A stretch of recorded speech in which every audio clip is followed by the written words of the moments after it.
চিংড়ি মাছের তো অনেক রেসিপি ট্রাই করেছো, একবার এই রেসিপিটা ট্রাই করে দেখো, খেতে দুর্দান্ত লাগবে।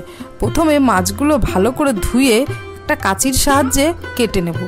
আর ভিডিওটি স্কিপ না করে সম্পূর্ণ দেখো। ভালো লাগলে লাইক, শেয়ার, সাবস্ক্রাইব এবং ফলো করতে ভুলো না কিন্তু।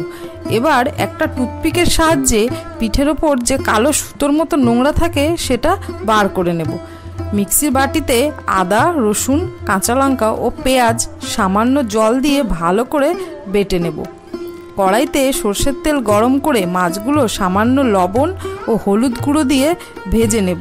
তবে মাছগুলো হালকা করে ভাজতে হবে, না হলে শক্ত হয়ে যাবে। ভাজা মাছ নামিয়ে নিয়ে ফোড়নে দেব গোটা এলাচ, দারচিনি, লবঙ্গ ও তেজপাতা। তারপর বেটে রাখা মশলাটা দিয়ে গ্যাসের ফ্লেম একদম কমিয়ে দিয়ে কষিয়ে নেব।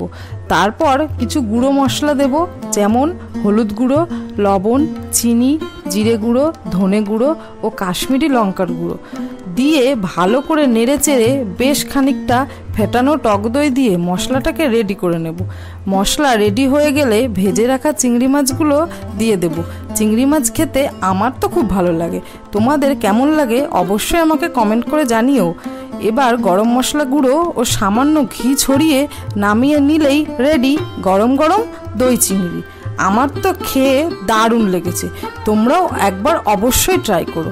আজকের মতো টাটা, দেখা হচ্ছে আবার নতুন ভিডিওতে।